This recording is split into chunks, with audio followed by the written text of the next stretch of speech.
Welcome back, everyone, to issue number 3 of Jonathan Hickman's Ultimate Spider-Man. It's out now, and it is not slowing down. We start off with MJ and Richard knowing that something is up with Peter and May, who have been acting a little bit coy lately, like they're kind of waiting for the other two to leave. Which, of course, they definitely are, so that they can go to the roof and test out new different color schemes and options for the spider suit. Peter tries a bunch of colors and patterns that we of course recognize from other Spider-Man universes before settling on the classic colors that we knew he would. Peter then goes to visit Uncle Ben and Jonah in their new quote-unquote office, which may be an overstatement because the place is an absolute dump. The only real thing actually in there is their first storyboard that they're writing about this crazy green dude on a hoverboard that's going after Wilson Fisk. At first, Jonah says that Peter shouldn't be looking at that since it's a bit of a conflict of interest with who his current employer is, but then he reconsiders and says that they would be willing to share a bit of information for a little quid pro quo, and asks him if he's heard anything around the office about a mask guy blowing up things. Peter jumps on the opportunity and says that yeah, Robbie has actually already taken to calling him the Green Goblin, but the editors keep shutting him down when he tries to write anything about it in favor of the black-suited vigilante. Peter's actually like, yeah, I mean, it makes sense though, because that guy seems pretty cool, you know, like a man of the people.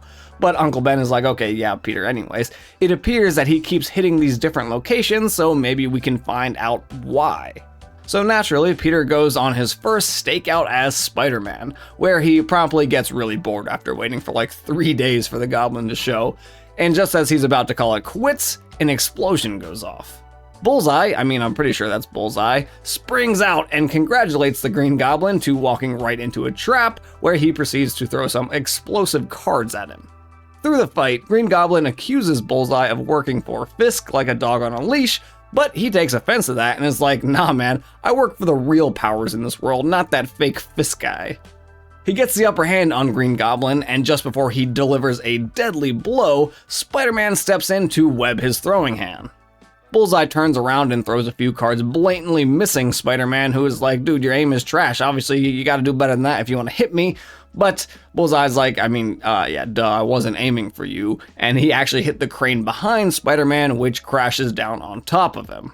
While he was preoccupied with Spider-Man, Green Goblin shoots him in the back, but Bullseye quickly turns around and disables Green Goblin's suit. Just as he's going to deliver a final blow once again though, Green Goblin is like, for all that talk about me walking into a trap, you sure don't seem much better at detecting a setup. Immediately he turns around just to be met with the fist of Spider-Man that completely knocks him out. Spider-Man isn't sure what to do now though, since he's never actually caught a villain before, but Green Goblin is like, yeah, Fisk owns the police, so we're not gonna call them. I'm going to do what needs to be done. And then he flies Bullseye off, which honestly seems pretty ominous, and I'm surprised Peter didn't kind of want to look more into that statement. Anyways, he mentions that Spider-Man has a nice suit, but it's also proprietary, and he uses an override to dissolve Peter's mask, which is wild. In fact, I didn't even realize Peter was using Oscorp technology from the previous issues, but maybe I just really overlooked it and it's somewhere in there, so let me know down in the comments if I just missed something really obvious. Anyways, Peter's identity is already completely blown, but luckily the Goblin takes off his helmet too, and he reveals that it's actually Harry Osborn under there, surprise surprise. He introduces himself with a handshake and says, you know, the world's kind of a dangerous place these days, to which Peter does agree, and then asks if he wants to go get a drink and talk about it. And thus begins a legendary friendship that will likely one day become a legendary rivalry.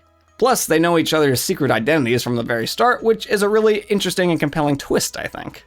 That's how this issue is going to end though, and really this comic continues to impress me, and I can't wait for issue 4 to come out now. Feels like the months are very long in between issues.